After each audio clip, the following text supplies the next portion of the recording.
Halo teman-teman, kita berjumpa kembali di podcast Pak Busro. Semoga kita selalu menjadi warga negara yang baik dan cerdas yang berakar pada nalar dan juga nurani. Baik teman-teman, di video hari ini kita kedatangan tamu yang cukup spesial. Beliau ini adalah teman saya pada masa perkuliahan sampai dengan sekarang. Tentu kita berteman dengan baik ya. Tapi ingat Anda jangan lupa hutang-hutang Anda kepada saya ya.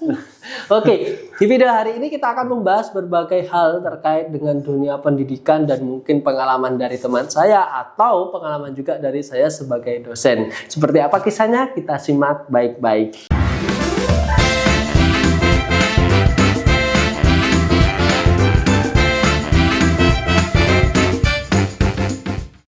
Nah, pertama-tama ini dengan Mas Febri. Iya.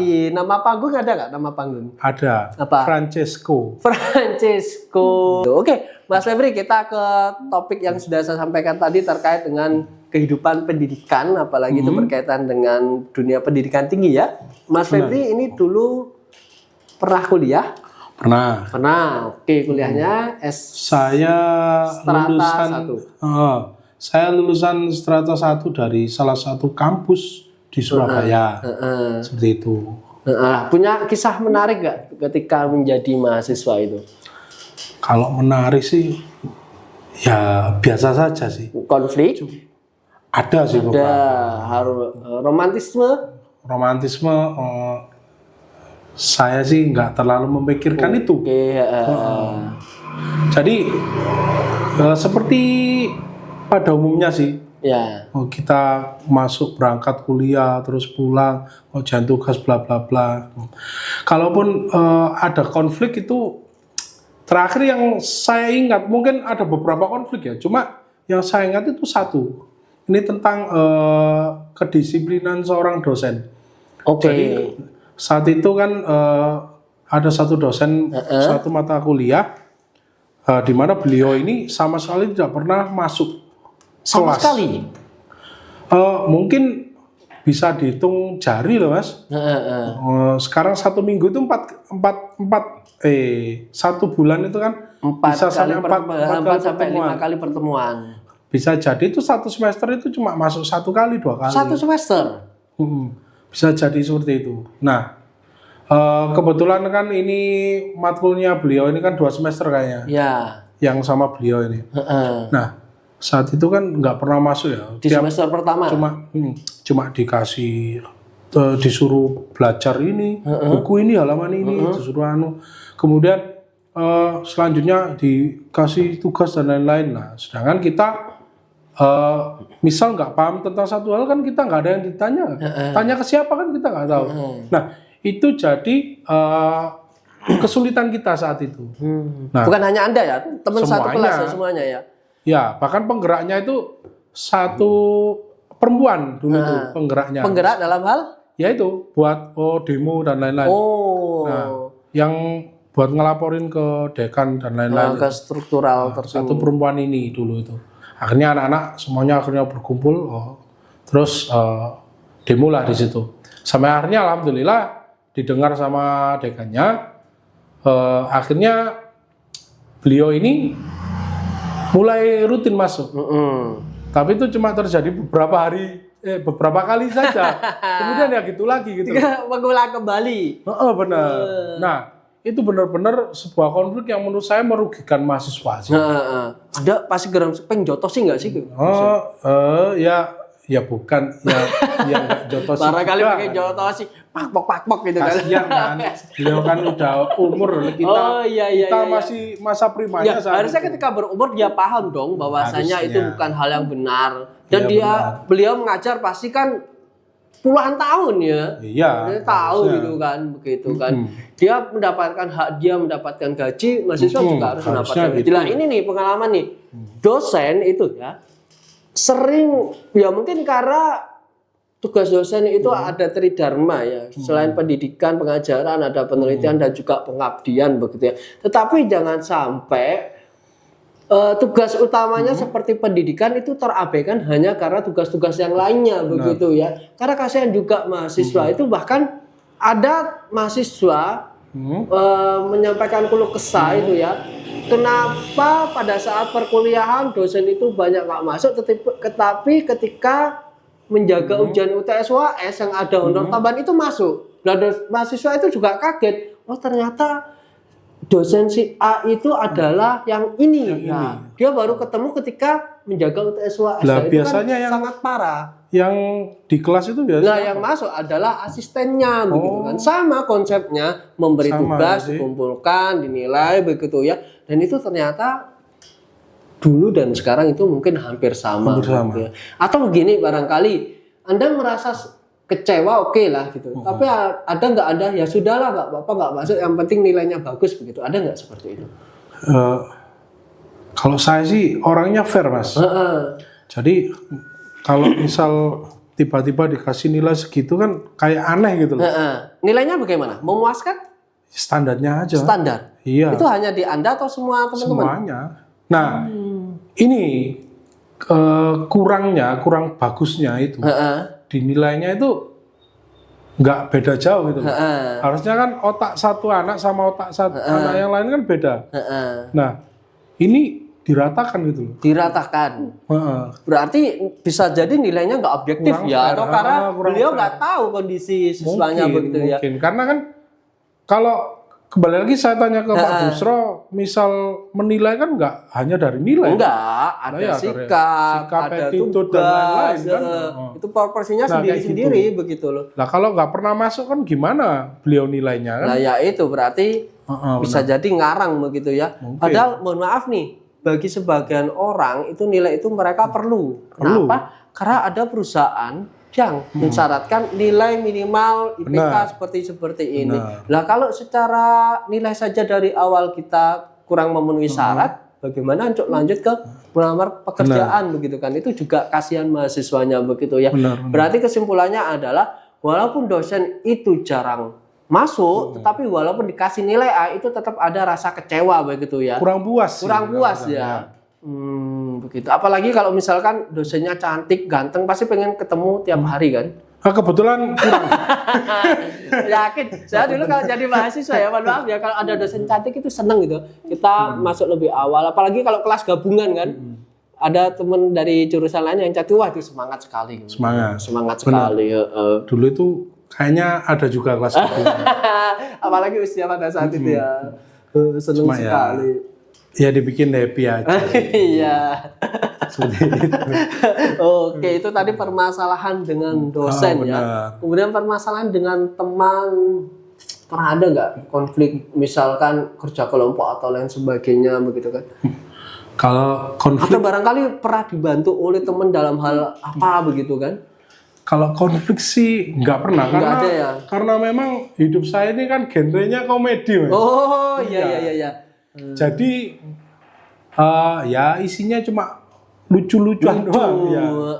Meskipun di samping kita niat kuliah, niat belajar, tetap komedinya itu harus sejalan. Pokoknya mau nggak mau hidup harus lucu. Harus lucu. Iya. Saya jadi ini kesehatan mental ya. Benar. Saya jadi teringat satu cerita. Ini menurut saya sih ya. Tapi nggak tahu menurut orang-orang lucu atau tidak. Saat itu ada satu teman saya dari daerah, dia itu beli laptop saat itu, karena memang saat itu agak ini ya, kalau beli laptop itu kayak wow gitu kan, nggak seperti sekarang kan, zaman dulu. Dan dia itu laptopnya itu laptop paling mahal satu kampus kayaknya. Dulu kan Axio apa mereknya. Nah, dia ini punya laptop Apple sendiri saat itu. Benar. Nah. Kemudian dia datang terus nanya ke saya, aku minta tolong ajari main Photoshop saat itu, karena ada tugas bikin seperti selebaran promosi dan lain-lain. Poster. Benar poster. Nah akhirnya dia tanya, oke, aku kan mencoba membantu, tak bantu. Nah dia akhirnya buka itulah webnya ya, terus ini gimana cara bikin lembar kerjanya? Oke, bagi yang tahu Photoshop mungkin tahu ini ya. Kalau menurut saya ini lucu soalnya. Jadi pertama file, dia kliklah file. Kemudian new, habis new international paper itu keluar. Heeh. Diketiklah sama dia international paper. Terus aku mau nanya, mau potret apa landscape gitu. Yang berdiri, oke, potret kan saya bilang gitu. Pilih A4 karena memang tugasnya disuruh A4 kan. Terus apa? Cancel, di cancel sama dia. Padahal yang belum kan berjalan langsung di cancel ya. jadi itu satu kelas tertawa semua tuh akhirnya, gitu. Kan jadi itu menurut saya lucu banget itu. Sedangkan muka dia itu kayak Wah. Oke, berarti laptop sudah bagus tapi kemampuan belum ya. Oke, diarahkan sama orang yang hilang arah. Tapi dia marah gak? Marah? ya enggak sih. Oke. Cuma kan ini kan lucunya kan dia mencari solusi untuk masalah tapi malah mencari masalah. Malah semakin dikasih masalah. Oke, Kayak gitu. oke. Kemudian kisah-kisah yang lain ada nggak? Kebetulan nggak ada sih. Nggak ada. Iya, aman-aman saja. Cuma saya cukup penasaran tentang perbedaan mahasiswa dulu sama sekarang. Kan kebetulan Mas Busro ini juga kan sekarang menjadi dosen ya. Apa ada gitu loh sekiranya kayak pembeda mahasiswa dulu sama sekarang, mungkin dari attitude-nya, mungkin dari cara belajarnya, cara apalah yang lain, Iya. atau hubungan mahasiswa dan dosen dan lain-lain. Iya. Sebenarnya kalau saya lihat dari attitude itu sifatnya relatif ya. Artinya relatif ya, semua orang ada masanya dan tiap masa ada orangnya begitu ya. Perubahan itu akan selalu ada begitu ya teman-teman ya. There is no consistent except change gitu. Perubahan itu pasti ada begitu. Nah, kalau perbedaannya mungkin pada saat itu ya, kita itu sebagai mahasiswa mungkin posisinya pada saat itu ada yang merangkap ganda, artinya ada yang, apalagi saya di swasta dulu ya. Kita sebagai mahasiswa juga harus bekerja untuk bisa membayar UKT dan lainnya. Jadi semakin banyak kita berinteraksi dengan orang, mungkin kita tahu bagaimana adabnya begitu ya. Tapi tidak ada juga kita menyimpulkan bahwa diri kita pure sebagai orang yang beradab, tidak. Kita juga tentu juga bermasalah secara attitude dan lainnya dengan hubungan kita dengan dosen ya. Karena ya itu tadi ada dosen yang mohon maaf killer, jarang masuk ya, kita tentu nggak respect lah dengan dia gitu ya. Nah, tetapi kalau kita ada dosen yang rajin, kemudian santun, kita juga akan santun gitu kan. Dan itu mungkin sama dengan kehidupan mahasiswa yang sekarang begitu ya. Mereka pasti ketika dosennya santun dan lain-lain menghormati mahasiswanya, juga pasti mereka akan hormat kepada kita. Begitu juga sebaliknya, kalau misalkan kita ya jarang masuk lain-lain ya, mereka juga nggak segan untuk protes dengan kita begitu ya. Artinya apa? Artinya bahwasanya ya kalau kita mau dihormati ya kita harus menghormati orang lain. Walaupun mungkin dalam beberapa kasus mahasiswa secara komunikasi melalui sekarang pakai media sosial ya, WhatsApp dan lain-lainnya. Itu ya mungkin secara bahasa dosen ada yang menilai ini kurang sopan, dan ada yang menilai ini udah sopan begitu kan. Tapi ada rule yang perlu teman-teman ketahui, misalkan kalau ngechat ya memperkenalkan diri, maksud tujuannya apa, dan jangan merintah dosen. Ada itu dosen diperintah, Pak mohon maaf saya Astri misalkan ya dari kelas B mata kuliah ini saya mau ujian skripsi, bisa nggak kita nanti ujian hari Selasa jam 7? Selasa jam 7 dosen itu masih ngantar ke sekolah kadang begitu ya. Masih di perjalanan menuju kampus, selesai sekolah, ngantar sekolah, disuruh ujian. Kalian mahasiswa belum punya anak begitu ya, nggak tahu kehidupan punya anak begitu kan. Ya jangan seperti itu begitu kan. Ada aturannya lah. Ada aturannya masing-masing. Tetapi tentunya beda generasi itu ya beda sikap lah gitu kan. Ada beberapa mahasiswa yang generasinya generasi Z menilai diri mereka itu seperti ini, generasi milenial kok seperti ini, ya itu ada perbedaan yang relatif kurang mungkin. Anda kan generasi milenial. Ya, nah coba kalau misalkan Anda lihat secara pandangan masyarakat umum tuh gimana mahasiswa yang sekarang rata-rata generasi Z kan? Iya, mungkin hampir sama sih sama kayak dulu, cuma pembedanya itu kalau sekarang ini lebih kayak apa ya, menganggap orang tua itu sebagai teman kayaknya. Oke. Iya, lebih. Jadi kalau menurut saya kan kita hidup di Jawa ya, tentunya Indonesia, Jawa itu cukup kental kata-kata sopan santun. Toto kromo juga Toto ya. kromo, nah benar. Jadi kebanyakan mahasiswa sekarang ini kalau lihat orang yang lebih tua atau apa, kadang meskipun masih banyak yang panggil Mas, masih panggil Pak. Sekarang itu kebanyakan itu ya ada juga yang manggil nama gitu. Nama. Itu kan juga kurang Langsung nama ya, kurang tanpa patut sih ya, embel-embel, benar. Mas. Uku, Kurang gitu patut kan, sih menurut saya. Ya, kalau engku itu kan di Padang sana. Oh iya. Ya seperti itu. Jadi apa ya namanya? Cobalah diperbaiki hal-hal seperti itu. Kamu boleh jadi orang Jawa tapi jangan sampai kehilangan Jawa. Jawanya. Oke. Apalagi kita budaya timur kan manggil Mas, Kang, Abang itu kan juga masih sebagai bentuk penghormatan ya. Beda kalau dengan Barat ya, kita manggil Stephen, Karnaco langsung. Bahkan itu saudara kandung ya. Benar. Begitu kan, itu kan hal yang biasa. Tapi kan itu masih relatif ya. Iya, Ya walaupun kita nggak tidak sopan ya. Tapi di zaman kita dulu nama kita besar dipanggilnya Umar. Siapa Umar? Ternyata bapak saya begitu. Umar udah gitu kan. Anda udah tiba-tiba Gus gitu kan. Benar. Nah, iya. Kalau itu lebih kurang ajar lagi. Ya, kalau itu kan konotasinya udah beda, Mas. Kalau misal antara anak kecil manggil orang dewasa nama sama anak kecil manggil orang temennya.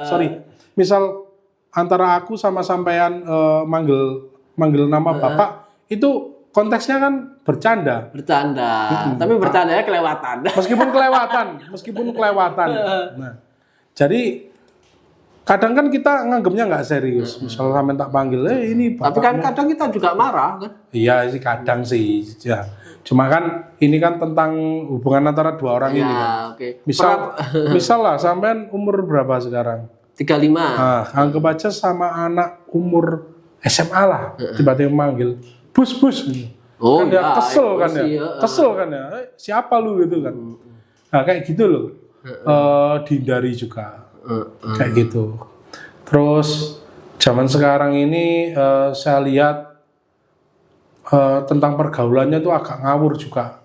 Dulu juga ngawur, tapi sekarang kayaknya ngawur, sangat ngawur. Kalau saya bilang sangat ngawur. Misalkan dalam pergaulan apa ini dulu? Tentang dulu itu ada istilahnya jam malam, Mas. Oh iya benar. Sekarang ini anak perempuan pun itu pulang ke rumah itu jam 1, jam 2 itu nggak ada. Maksudnya kayak nggak ada pandangan dari masyarakat tuh kayak udah biasa ya? Udah biasa banget. Kalau dulu itu kalau nggak salah ya, saya sendiri jam 9 harus sudah di rumah. Bahkan maghrib pun nggak boleh keluar, harus ngaji dan lain-lain. Sekarang mah bisa jadi baru pulang jam 12 dan lain-lain. Bahkan sampai menginap itu ya. Itu kayak gitu itu sepertinya juga karena kebiasaan orang tuanya pada saat muda. Jika saya lihat tuh ya, artinya ada orang tua menganggap pacaran hal lumrah ya, karena dia dulu juga pacaran. Mungkin. Keluar malam baru karena dulu ya bisa juga jadi, keluar malam. Bisa jadi seperti itu ya. Bisa jadi. Tapi juga itu berdampak pada kehidupan mereka. Akhirnya ada pergaulan bebas, narkoba dan lain sebagainya. Kebetulan kan sekarang kan lagi gencar itu pemerintah itu ngecek tentang masalah. Ya itu yang kasus di Sidoarjo Jawa Timur itu kan, yang kalau nggak salah tertinggi di Jawa Timur itu kan ada satu kecamatan HIV-nya langsung gitu ya. Terus akhirnya positifnya kan, Mas. Kemarin saya lihat ada beberapa kota juga akhirnya gencar. Gencar juga ya mendeteksi gitu. Gencar sampai akhirnya nah kayak gitu tuh loh. Yang saya takutkan ini terlalu mudah gitu loh untuk melakukan hal-hal seperti itu di zaman sekarang. Makanya itu kan sangat perlu. Nah itu nanti bisa kita bahas di topik yang lain ya teman-teman. Apa penyebabnya bisa sampai seperti itu? Tentu banyak penelitian yang nanti akan kita kaji ya. Kita sampaikan pemaparannya seperti apa begitu ya. Tapi itu juga perlu diperhatikan begitu kan, pergaulan anak zaman sekarang begitu. Lanjut lagi, saya kan juga punya adik perempuan yang sekarang setelah ini udah masuk ke universitas. Nah, jadi saya melihat di mana zaman sekarang ini terlalu mudah untuk melakukan apapun, itu terlalu mudah. Contoh di zaman kita ya, dulu kita mengerjakan skripsi, kita harus cari buku, terus kita baca, habis itu ketemu poinnya kita ketikkan di komputer. Dulu masih belum secanggih sekarang. Kalau sekarang apa namanya AI ya. Jadi AI itu sekarang kita nemu buku, kita lihat poinnya ketemu, kita foto, kita salin ke teks jadi teks, itu tinggal copy paste.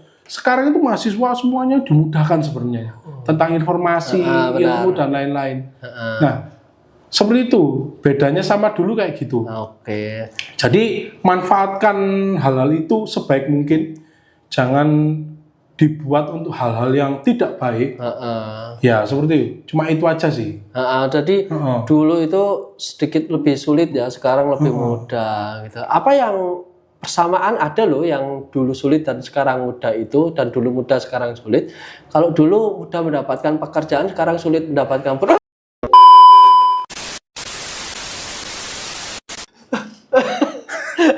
udah ada lagi. Ya. Kalau dulu orang kalau ada lowongan pekerjaan, dia langsung oke, Prof, gimana caranya bisa masuk ke perusahaan itu. Kalau sekarang, 19 juta alasan untuk biar masuk ke perusahaan itu gitu. Yang nanti gajinya kecil, kerjanya mobile, jadi nanti aku harus kesana. Dia belum mencoba sudah benar. Menjudge ini seperti ngejudge ini tentang mental mereka. Iya benar. Nah, dan itu kebanyakan, ya mohon maaf, saya tidak menyalahkan generasi ini. Tidak, saya tidak mempermasalahkan itu. Tapi kebetulan di zaman ini kebanyakan kayak gitu. Tapi itu masih perlu kita cari datanya lagi lah nanti. Benar. Itu hanya persepsi publik saja ya. Karena memang beberapa teman saya ada yang HRD dan juga lain-lain itu ketika curhat sama saya atau cerita apapun, keluarnya pasti ada itu, meskipun nggak semuanya. Padahal kita tahu bahwasanya pekerjaan itu juga terbatas, sementara pelamar pasti membludak ya. Artinya kita harus berani mencoba lah dalam hal apapun gitu kan. Siapa tahu nanti rezekinya di situ ya.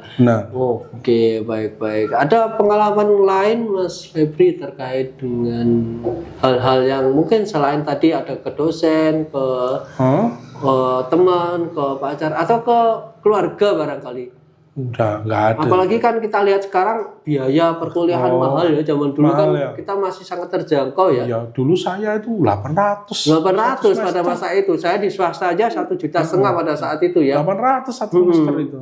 Nah, sekarang ini ada fenomena menarik Mas Abi, bahwasanya teman-teman mahasiswa yang lulus SNBT, SNBP itu ya, banyak mengundurkan diri gara-gara UKT-nya di negeri mahal. Justru lebih beralih ke swasta yang itu lebih murah. Walaupun nggak semua ya, artinya ada patokan-patokan dan itu bisa turun ya SKS-nya. Kadang di negeri itu ada yang flat begitu ya, ada yang mahal, belum uang gedungnya dan lain-lain, itu juga menarik gitu. Kalau dulu kan seolah-olah mudah begitu ya. Mudah. Itu kerasa banget itu sampai dengan sekarang itu. Sekarang anggap baca perbandingannya 800 sama misal sekarang ya. Mungkin 800 dulu itu UMR masih berapa sih ya? Iya. Sekarang dengan sekarang di UMR Surabaya mungkin dulu 800 UMR itu sudah 1316 sekitar segitu atau sekarang aja 4,5 UMR misalkan di kota Surabaya itu tertentu, 5 berapa? Nah iya, di kota tertentu ada yang cuma 2 UMR-nya kan juga kasihan begitu kan. Benar. Nah, makanya itu sebenarnya perlu pendidikan yang aksesnya terjangkau dan bisa diakses semua masyarakat lah, murah begitu kan. Karena mau bagaimanapun pendidikan itu penting begitu kan. Penting, sangat penting. Sangat penting. Nah, ini ada nasihat dari Nabi kalau nggak saya. Siapapun yang menginginkan dunia maka penuhilah dengan ilmu begitu kan. Dan siapapun yang menginginkan akhirat penuhilah dengan ilmu. Dan siapapun yang menginginkan dunia dan akhirat penuhilah dengan ilmu. Karena Tuhan itu mengangkat derajat orang beriman dan juga orang yang berilmu. Siapa tahu dengan berilmu, entah ilmu apapun itu, bercocok tanam, kemudian ilmu bedah, ilmu lainnya, kalau dia berilmu derajatnya akan terangkat gitu kan. Itu sudah janji Quran begitu kan. Kurang lebih begitu Mas Abi. Tapi selain berilmu kita juga harus beradab gitu. Jangan sampai kita berilmu tapi nggak beradab begitu kan. Yang karena adab itu kan perlu. Karena adab itu perlu sekali. Ilmu tanpa adab adalah suatu kesombongan. Kurang lebih adalah begitu. Tetapi adab tanpa ilmu adalah suatu kebodohan. Kurang lebih begitu Mas Abi. Gitu. Benar. Kalau kembali lagi ke topik awal, kalau zamannya Mas Busro ini ketika kuliah dulu itu beberapa hal yang membuat Mas Busro kayak seperti ini apa sih? Terus membuat Mas Busro kayak terganggu atau kurang cocok atau ada masalah-masalah apapun di sana? Itu ada nggak? Sebenarnya kalau masalah sih dengan siapa dulu ini? Dengan dosen atau Semuanya. dengan kalau Universal masalah pasti aja. ada ya, tetapi ada suatu hal yang sedikit mengganggu ya. Ketika saya jadi dosen awal-awal dulu, apalagi sebelum menikah ya, itu kan ya kita masih sebagai masyarakat yang bebas ya, orang yang bebas. Tapi ada suatu titik di mana mahasiswi khususnya itu ya sedikit membuat kita tergoda ataupun kurang nyaman bahasa istilahnya. Ya antara kurang nyaman ya bisa jadi kita akan tergoda itu banyak mahasiswa yang mendekat kemudian bahkan pada suatu titik mengajak jalan terus mengajak ke suatu lokasi tertentu bahkan mengajak ke puncak atau lainnya padahal di awal perkuliahan sudah kita ingatkan konteks komunikasi kita hanya sebatas keperluan perkuliahan. Benar. Anda sebagai mahasiswa dan mahasiswi, saya sebagai dosen. Di luar itu seharusnya saya tidak memberi pelayanan. Tetapi karena saya menghormati mereka, ketika mereka bertanya kepada saya suatu hal, maka akan saya jawab. Tetapi tiba-tiba keterusan. Bahkan ada yang lebih parah ini Mas Abi. Gimana? Mahasiswi ngechat saya, Pak Busro gitu kan, Anda kok orangnya mohon maaf ya, mungkin good looking bagi dia begitu ya. Terus saya himbau, tolong Anda jaga batasan karena saya sebagai dosen, Anda sebagai mahasiswi. Bukan saya tidak menghormati Anda, tetapi di sini tidak sesuai dengan etika. Baik Pak, terima kasih, tapi saya senang melihat Anda. Tiba-tiba apa? Pak punya nomornya Bapak Z nggak gitu? Dia juga tampan begitu. Jadi nggak bisa ke saya, ngincar ke dosen yang lain. Wah ini anak pemain ini pasti pikirku kan. Pemain ini pasti perempuan ini. Tapi emang cantik sih. Gitu. Ya untungnya kita nggak kegoda gitu. Ya jangan sampai, Mas. Oh. Jangan sampai. Makanya itu Cukup siapa saya saja. siapa tahu manusia kan pasti ada titik kesalahan. Makanya kita hindari celah seperti itu. Itulah gunanya adab. Kurang lebih begitu gitu kan. Nah, dulu juga ada pernah kisah menarik saya ketika menjadi mahasiswa ya dulu itu. Ketika saya menjadi mahasiswa dulu sebenarnya tergolong nakal sebenarnya. Nakal dalam hal saya juga kadang jarang kuliah, juga pengen kuliah Bandel, semuanya. Bandel begitu ya. Bandel karena saya juga kuliah di kampus yang saya tuju itu karena ikut pacar walaupun ujungnya pacar itu meninggalkan saya begitu ya. Ini katanya pacar meninggalkan saya, dia menikah dengan yang lain begitu ya. Kalau gas kucuk harapanku kau patahkan. Makanya dia begitu lah. Nah, habis itu ketika kuliah itu ya saya asal-asalan sampai pada momen tertentu saya tiap kuliah itu tidur karena saya juga harus bekerja sorenya ngantuk tidur dan pada titik tertentu mungkin dosen itu marah kepada saya ya kecewa dia sampai membuat surat pernyataan sumpah serapah ya mungkin karena pengen jotosi tapi terkena undang-undang begitu kan pengen menganiaya nggak bisa begitu ya Takutnya kan di koran dosen nunjuk mahasiswa begitu ya. Akhirnya dia membuat sumpah serapah. Karena saya jurusan pendidikan ya. Ini Busro ini ya. Sekarang kalau di kelas tidur terus, besok kalau jadi guru ataupun pendidik pasti dibalas mahasiswanya. Ingat itu gitu kan. Saya dengar gitu kan, tidur dengar. Saya tidur lagi. Akhirnya kok darulah saya menjadi pendidik ya jadi. Akhirnya sumpah itu masih terngiang-ngiang di kepala saya. Dan ketika saya ngajar di kelas, alhamdulillah. Gitu. Walaupun ketika saya mengajar, saya tetap tertidur. Jadi mahasiswa yang melek saya yang tidur. Kalau ada mahasiswa yang tidur, saya usir ya. Yang penting sumpah ini jangan sampai terwujud begitu kan. Menghindari sumpah. Sampai. Kurang lebih seperti itu ya. Itu kisah-kisah yang menarik gitu kan. Tapi ya wajar karena dulu di swasta capek kerja kemudian di kelas tidur karena dosennya juga metodenya kurang asik lah begitu kan. Iya. Nah itu yang cerita-cerita menarik. Nah nih soal-soal tadi kan saya kuliah karena pacar. Dengar-dengar Mas Sabi pernah mencantumkan samban spesial lah. Oh iya, iya benar. Saya hampir lupa. Jadi teman-teman ya jangan sampai memasukkan nama di apa namanya? Ucapan terima kasih di halaman terakhir skripsi terakhir lah ya. Jangan sampai menaruh nama yang belum pasti jadi punya kalian. Kecuali kalau misal kalian sudah punya istri, kalian taruh di situ nggak masalah, atau orang tua nggak masalah. Tapi alasannya- kalau pacar jangan sampai. Karena kenapa? Itu terjadi ke saya. Dengan PD-nya saya terima kasih kepada Liter Fairy gitu, sebutanku dulu itu kan ya, nama kontak saya namakan nama itu. Nah, karena sudah support memang, nyemangatin pas skripsi, nyemangatin tuh apa-apa dan lain-lain. Nah, kemudian alhamdulillahnya sekarang tidak jadi istri saya. Iya, seperti itu. Menyesal Jadi sampai dengan takutnya, sekarang. takutnya ke mahasiswa sekarang kayak gitu. Jangan sampai memasukkan nama kekasihnya atau pacarnya, karena belum tentu nanti dia jadi jodoh kalian. Hindari hal-hal yang nggak Hindari pasti ya. gitu. Ingat tuh mahasiswa ya teman-teman. Mau dia menemani dari pembuatan judul sampai daftar isi sampai benar. daftar pustaka, jangan pernah ditulis namanya. Ya itu hak kalian sih. Tapi kalau misalkan nanti menyesal, ingat sekarang ada media-media yang bisa diakses oleh semua orang gitu kan. Tiba-tiba Benar. skripsi Anda atau tugas akhir Anda dibaca istri Anda pada saat itu ya. Kan paling Gokil, juga kan? begitu ya. Gokil. Lucu kan ya, kurang lebih begitu ya. Iya ya, bagus nasihatnya ya, bagus.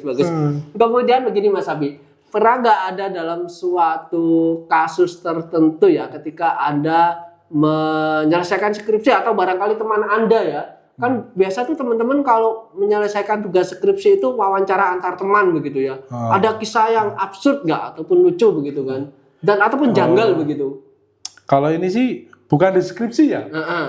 Kalau skripsi saya memang pure gitu, memang wawancara sama orang-orang. Cuma ini ada di tugas saya ketika magang kayaknya. Ya. Jadi ada salah satu teman, ini terkenal emang apa ya? Orangnya ini emang rese terus yes. Namanya hidup kita kan genrenya komedi ya. Dan juga akhirnya ya temennya ya orang komedi semua.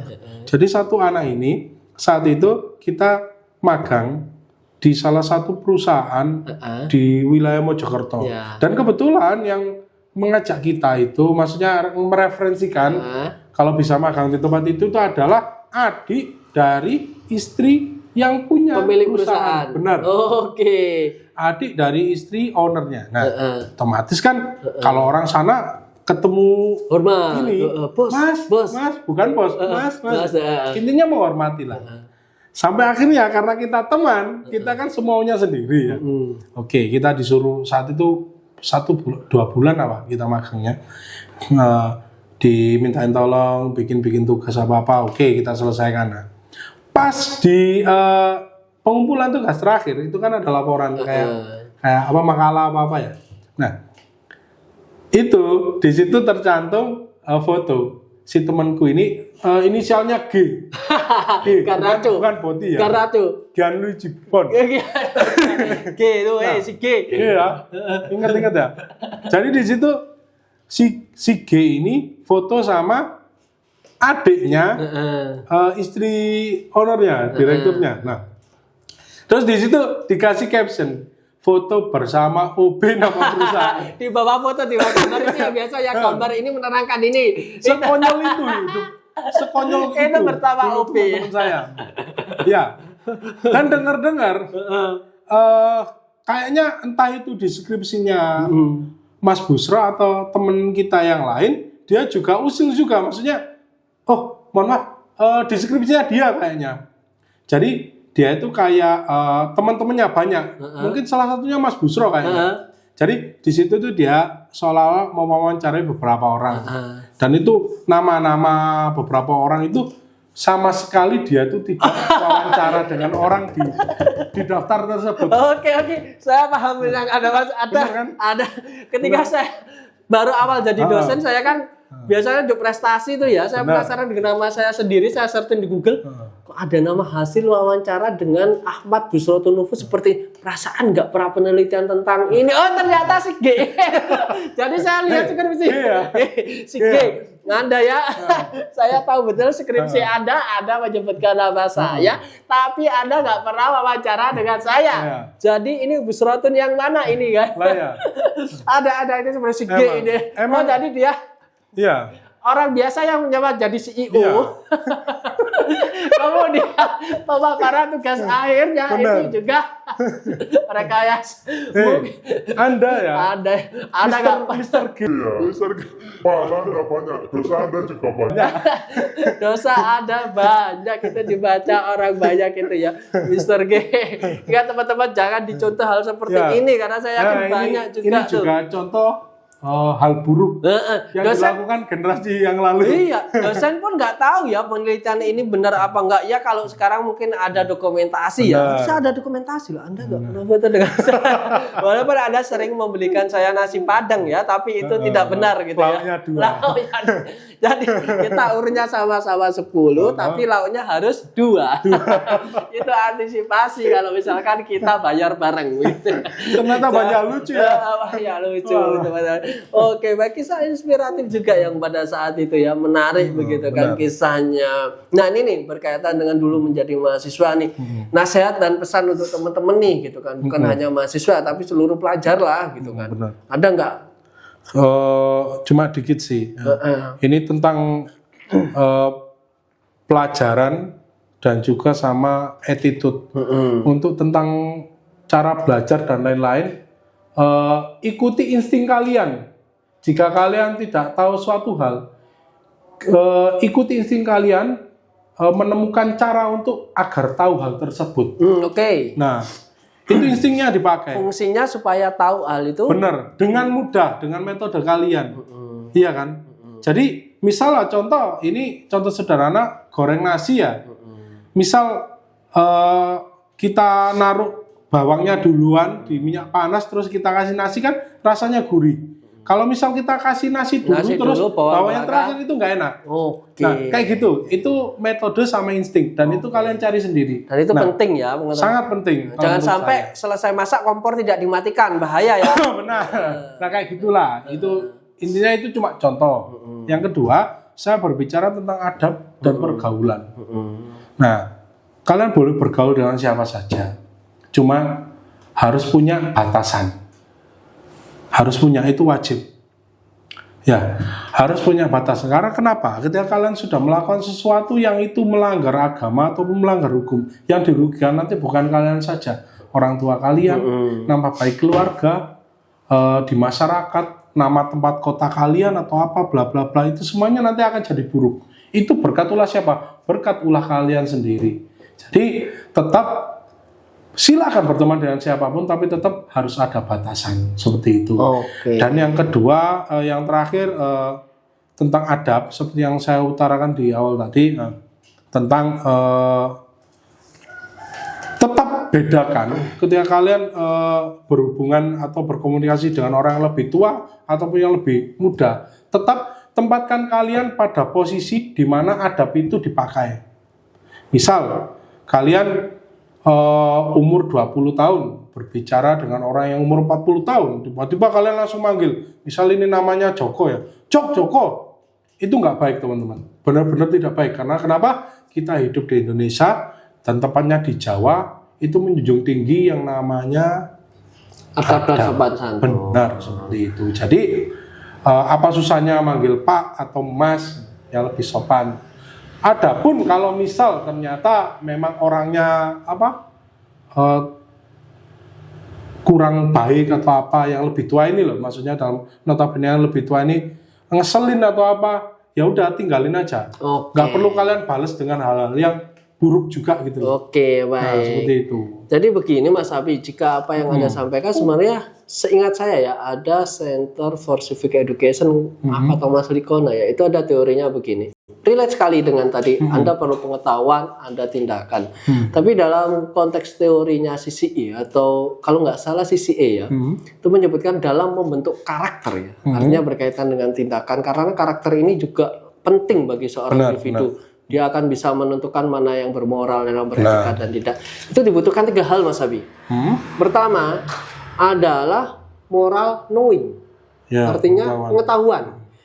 Bisa jadi seseorang itu bertindak amoral atau tidak bermoral itu karena dia tidak tahu yang dia lakukan salah. Ya ini benar. Jadi pentingnya pengetahuan bahwasanya tindakan dia itu benar secara moral dan tidak secara moral. Jadi pengetahuan dulu.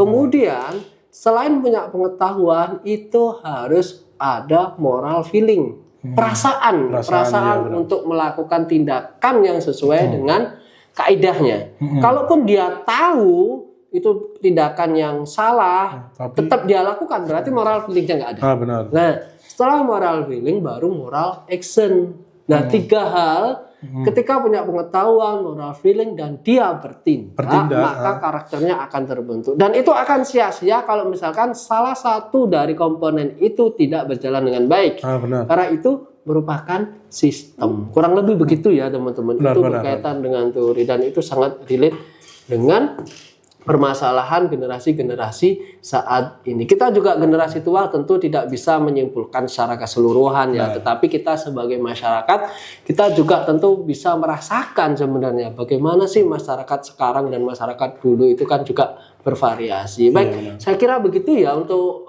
diskusi kita sangat menarik sekali Mas Abi. Teman-teman kita bisa berdiskusi di episode-episode selanjutnya karena Mas Abi ini nanti akan menjadi teman kita dalam berdiskusi ya. Kita bisa membahas banyak hal ya, mulai dari sosial, ekonomi ataupun politik ya. Mungkin dari fenomena-fenomenanya saja kurang lebih gitu ya. Kalau misalkan kita gali lebih dalam ya kita akan mendatangkan para ahli. Oke, oleh karena itu jangan pernah melewatkan video-video yang akan kita posting selanjutnya. Terima kasih teman-teman. Kita berjumpa lagi ya di episode selanjutnya. Saya ucapkan terima kasih untuk Mas Abi dan selamat menjadi rekan diskusi kita di episode selanjutnya. Dadah teman-teman. Terima kasih.